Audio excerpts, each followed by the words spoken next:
8 o'clock, January 25th, 2026. Over the Barents Sea, two Russian Tu-160 White Swan bombers make a dramatic approach toward Norwegian airspace. There is nothing subtle about it. Moscow wants this move to be seen. It is a $500 million signal sent in broad daylight.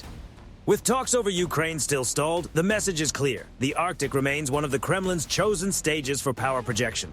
But instead of panic, these bombers are met by something far more dangerous to them. An interception so advanced that, in theory, they have already been contained long before they realize it.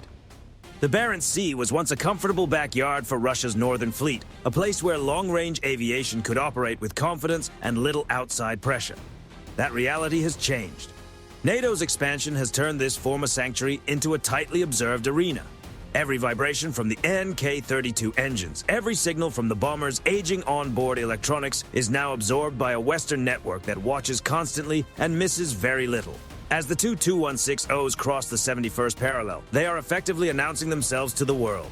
Civilian tracking services and military sensors across the Arctic can see two enormous aircraft moving at remarkable speed. Strategic bombers usually prefer ambiguity, but today, ambiguity is not the goal. Today, they are meant to be noticed. With their transponders active, the crews are practically pounding on NATO's front door, daring the Nordic air defense system to respond. This is more than a show of presence. It is a live test of reaction time, procedures, and coordination.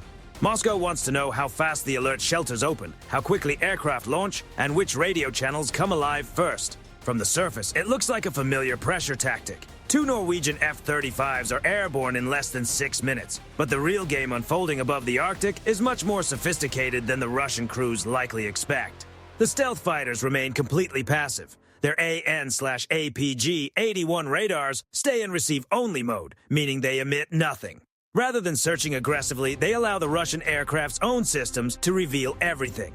The F-35s move into position, spreading laterally from the bomber formation and staying just beyond visual certainty. Inside the Tu-160 cockpits, all indications suggest calm. No warning tones, no signs of a lock, no signal that anyone is following them closely.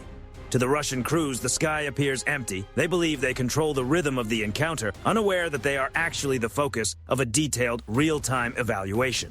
NATO is not revealing its full hand. It remains silent and disciplined, allowing the White Swans to broadcast into the void while the F-35s remain like invisible shadows.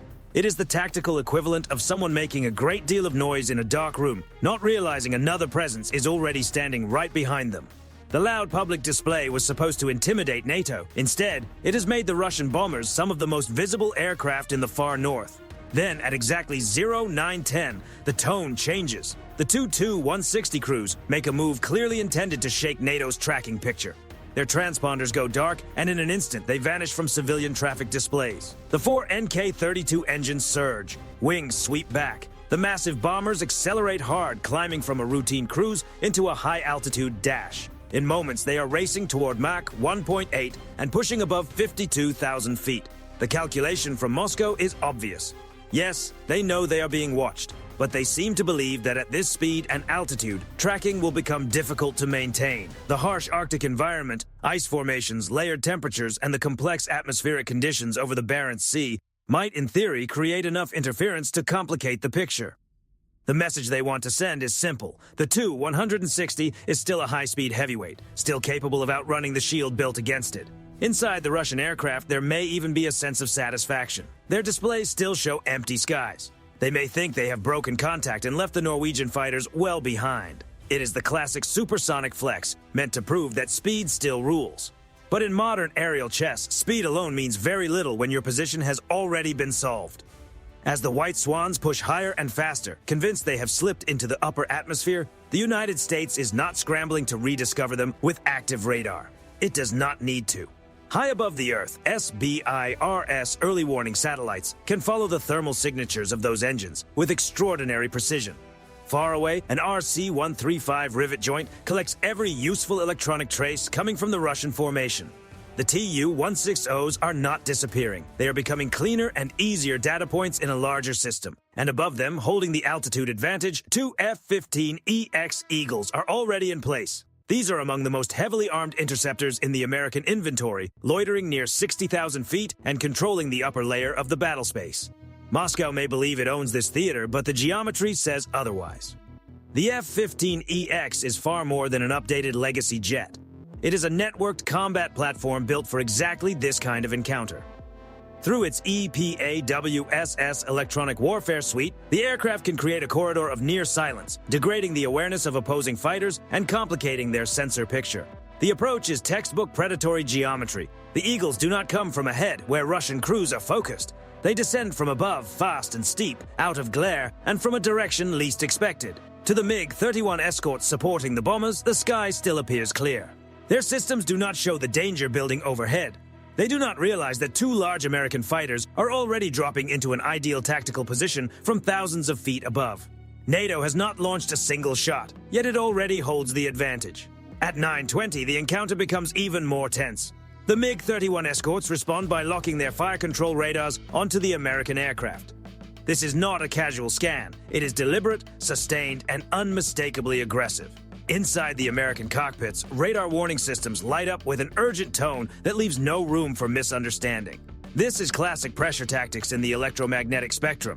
Moscow is trying to force hesitation, to project confidence, and to test whether NATO pilots will back away. In military terms, this kind of radar painting sits dangerously close to the threshold, where signals can be misread and consequences can escalate fast.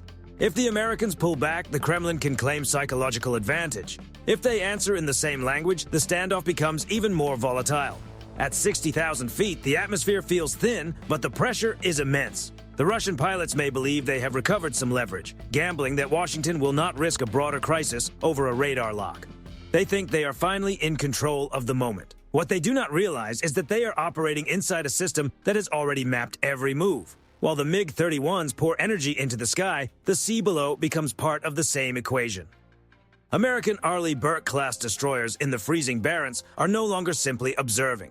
They begin using multi-static tracking concepts. Instead of advertising themselves with full-power emissions, they exploit the signals already being produced by the Russian side. The F-35s act as passive collectors, absorbing the radar energy the MiG-31s are transmitting. That reflected energy, bouncing off the two 160s and their escorts, helps build a rich three-dimensional picture for the Aegis system below. In other words, the Russian aircraft are helping illuminate themselves. NATO can now assemble a remarkably detailed view of the entire formation from several different angles without revealing much of its own position. The intimidation attempt has become a technical gift to the opposing side. Then comes the response. At 9:25, a calm American voice breaks across the International Guard frequency. The message is steady, clinical, and deeply unsettling. Russian aircraft, your tactical geometry is understood. You are inside a tracked engagement envelope. Your position is being resolved through your own emissions. State your intentions immediately. It is a cold, precise answer. No raised voice, no theatrics. Just the kind of confidence that tells the other side the board has already been measured. By 9:30, the pressure reaches its highest point. Instead of disengaging, the two 160s open their internal bays. In a real high-stakes deterrence environment, that is no small gesture. It changes the mood instantly. It signals that the encounter is no longer just about presence or performance. Time compresses. NATO now has only moments to interpret intent and decide how far the situation may be allowed to go. The American response is not reckless. It is technical.